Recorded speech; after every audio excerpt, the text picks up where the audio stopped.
sana dumating po yung araw. Kumakain po tayo 3 beses sa isang araw para di na ako magugutom sa tuwing papasok ako. Anak, magsasalita at magsunikap. Darating ang araw at magkakaroon ka rin ng maraming pera. Bibili mo na mga pagkain na gusto mo. Timuri, papasok ka lang ang eskwelahan para mo pang drama. Eh, anak, baka may konti ka na sa akin na biglahan. Alam pa kasi kung baon sa rin ang kapatid mo. Si Ray na naman, puro na lang si Ray. Walang baon si Ray, walang pagkain si Ray. Nakakalindi na ako. Anak, nakapos na talaga yun sa kapatid mo yan. Talaga po ba? Siya na naman nakampihan ninyo? Kaya ganyan ka-arte yan eh. Anak, pasensya lang tayo ate mo. Muna tayo sa tatay mo. Naka na. Tama na, kumakay na kayo rito. Alis na tayo. Sakay na!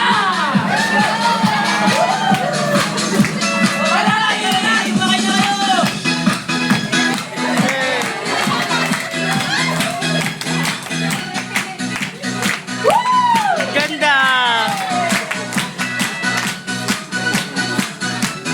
Isa na na! Mapupuno na! Tara na! Sakay na! Baka malay na! Sakay na! Sakay na! Doon na ba na? Ako ay may alaga, puso ay may alaga. Ang aso ay si Doggy, ang pusa ay si Pusi. Hindi nag-aaway, narandito ang Diyos. Taliban, talim, hindi na alaga. Nagtali pa rin, silang dalawa ay sorry. Kahit aso pusa, lalo pag-aaway, hindi na alaga. Ang sabi ng bib, bib, bib, bib, bib, ang sabi ng bib, bib. Tara na ulit! Alis na! O, baka lang tayo! Tara na! Marley, nakatayo ka.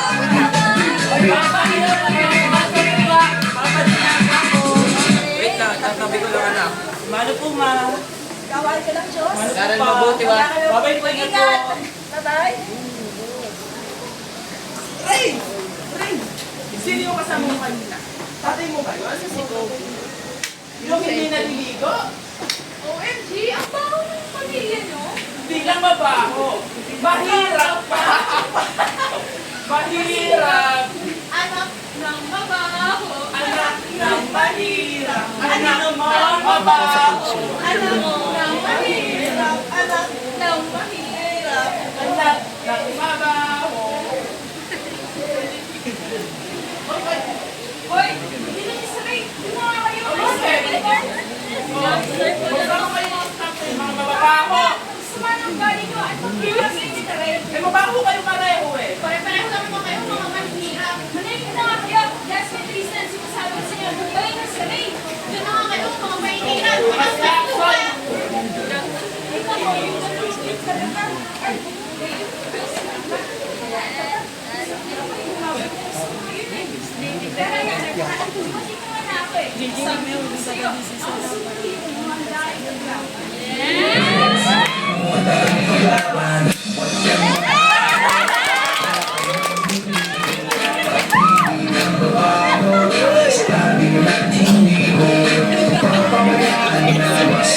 Nangangawit ako. Pagka nangangawit ako. Mark, pasin mo. Pangit dito. Upo ka lang dyan. Kita kasi dito. Alam ko na. Kain na lang muna tayo na sa kanila.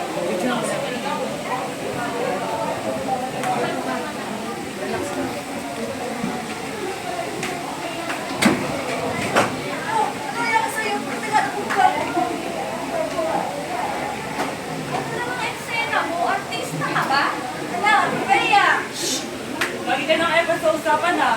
Talaga? Yung pagkaya mo, dami mo artist ang buhay. Anak, problema ka ba? Ano nangyari sa'yo? Kwento mo sa akin.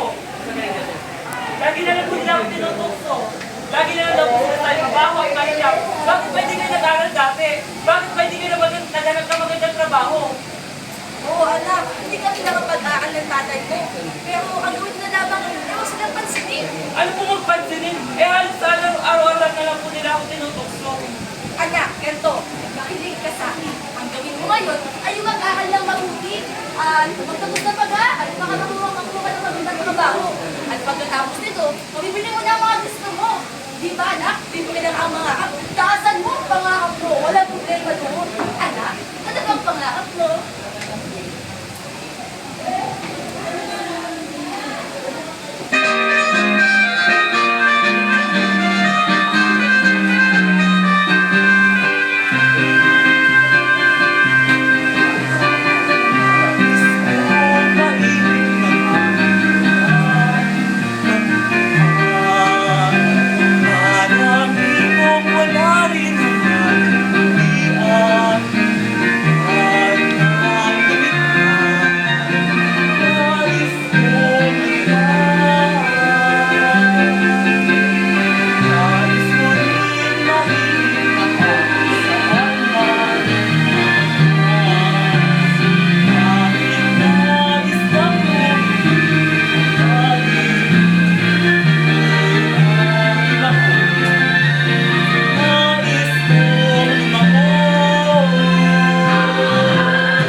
Nais ko pong maging guro, inay. Wow! Ang galing naman ng anak ko. Ang ganda ng pangarap mo. Hayaan mo, magsisipag pa sa pagtatrabaho si tatay para mairaos itong pag-aaral mo. O, sige na. Matulog ka na. Ihatid pa kita bukas.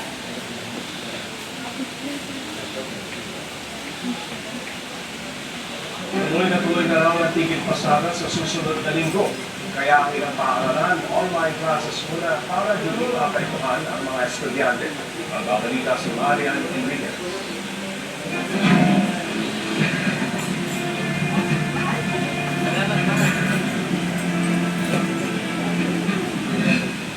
Doble kayod sa pasadang ngayong araw ang 2 dekada ng jeepney driver na si Klein de Guzman.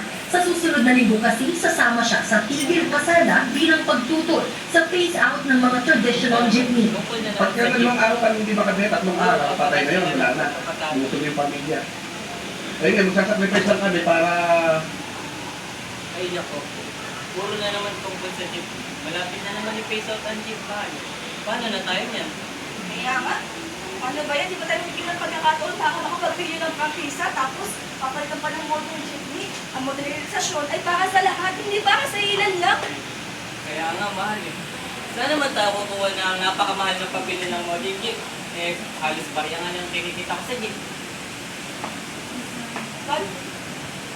Bakit ba kasi di nag-aaral dati? Ayun tuloy, mahirap tayo. May babayaran kami sa school. Ano na naman sasabihin ninyo? Wala kaming pera, wala kaming ganito. Nakakasawa na. Hoy, huwag Hey, kayo sabi na, bumalik ka rin pa rin. tingnan mo itong batang to. Halika na. Lumapit na lang ulit kaya ako na ng grasya. Hey, madam, baka hindi na tayo pautangin ni madam. Napakadami na natin utang sa kanya. Bukod pa rin natin mahal. Tingnan mo, may babayaran ba sa freelancer eh. Wala akong may bibigay ngayon. Ay, nako. Honest na naman ng singila.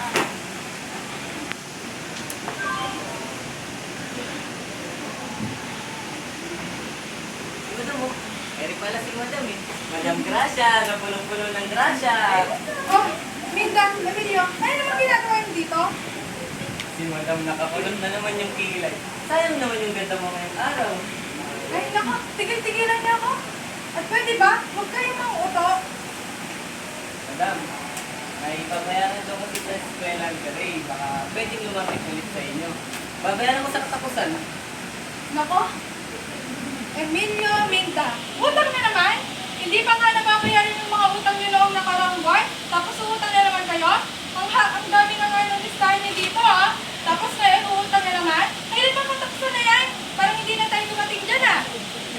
Si Madam naman, napakainit ng ulo. Magbabayad ako, pangako. Pag nakapamasan na nga lang na maganda. Nako, Tigil-tigilan niyo nga ako. Sawang-sawa na ako sa mga pangako niyo. At pwede ba? Lumayas kayo rito. At yung mga utang niya, sisingilin ko yon sa katapusan ng buwan, hindi sa katapusang iniisip niyo. Katapusan pa yata yun ng mundo. Lumayas kayo rito. Layas. Layas.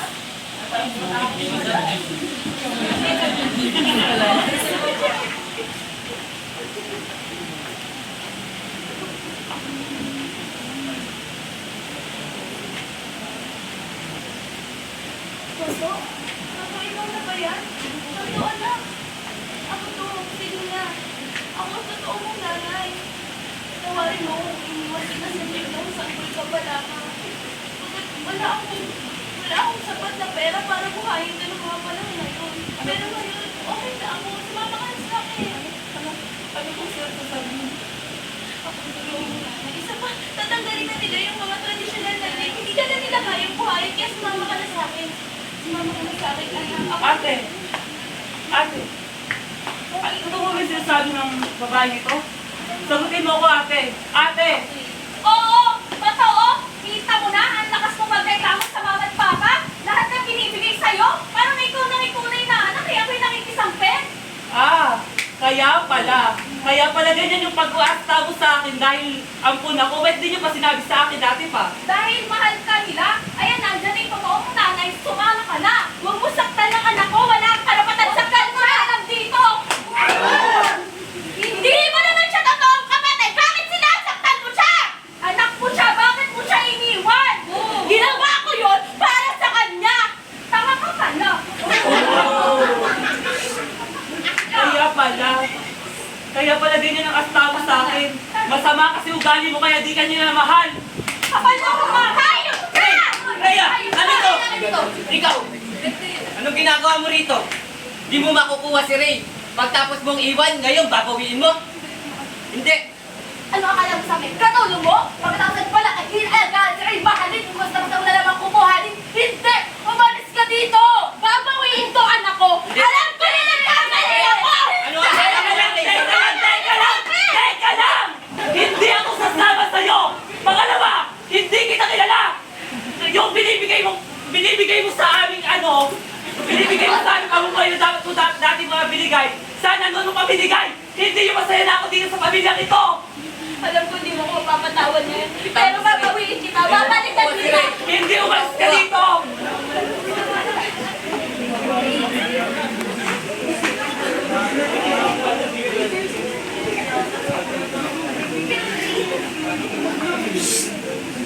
Isang mainit na araw pa sa kasi winter na gaganap ang panawagan at pag-uweka ng mga chipper, commuter at mga jeepney operators na ng laban sa PUV modernization program o ang pagpapalit ng mga pampublikong sasakyan. Kabilang na ang traditional na jeep upang gawin itong moderno o makabagong sasakyan.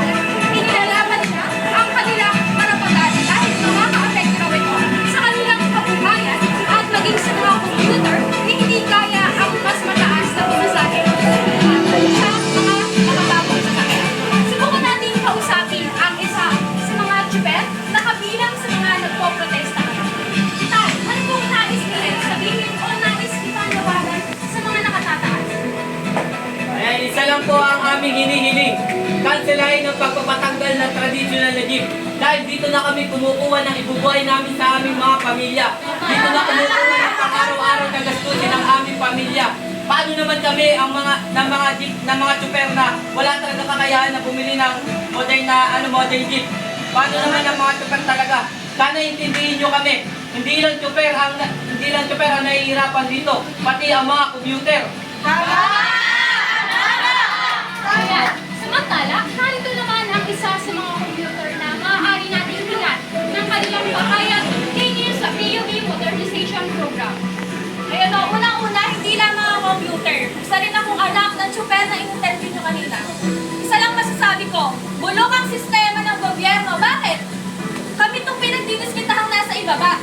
Hindi nila pinupunay nasa taas yung mga naglalakihang kumpanya, yung mga nagbubuga ng may itim na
Sino gumawa nito?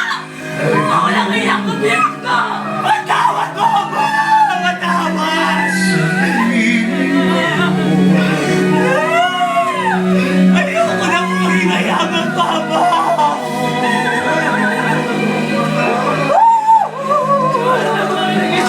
Hayop kayo!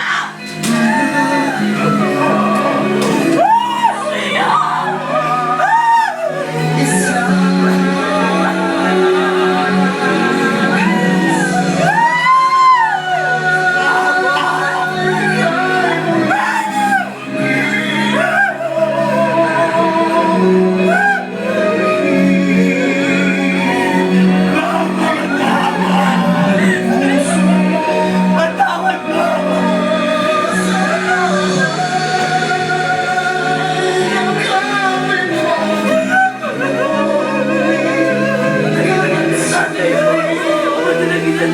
Ano kasalanan lang? Nakakasama kayo!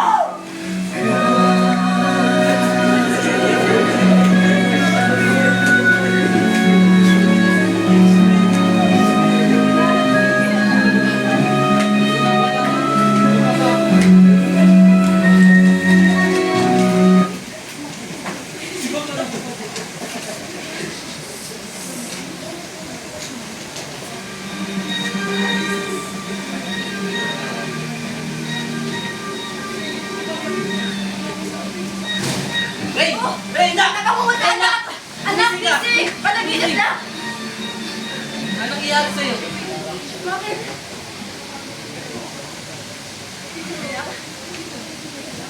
Malma ka muna, anak. Ano ka? Anong nangyari sa'yo?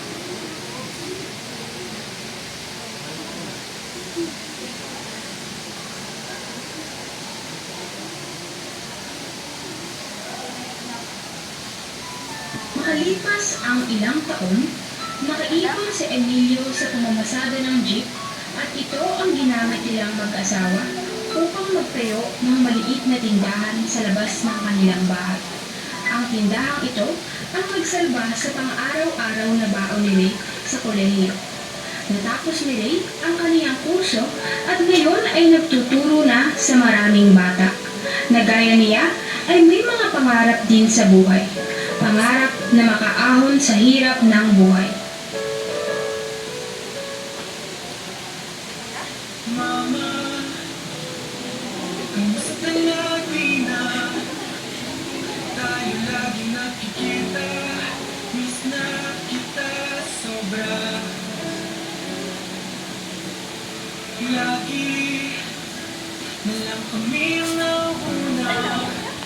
Ba yan?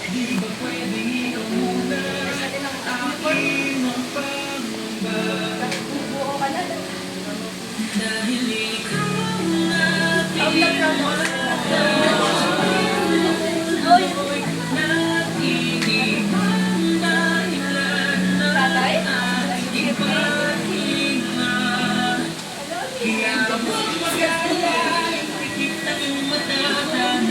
Pahinga muna, ako nang bahala. Labis pa sa labis ang iyong nagawa, mama. Pahinga muna, ako na. La tara tara, la tara tara, la tara tara tara, la tara la tara, la tara tara, la tara tara, la tara tara tara, la tara la tara. Mga nagsiganap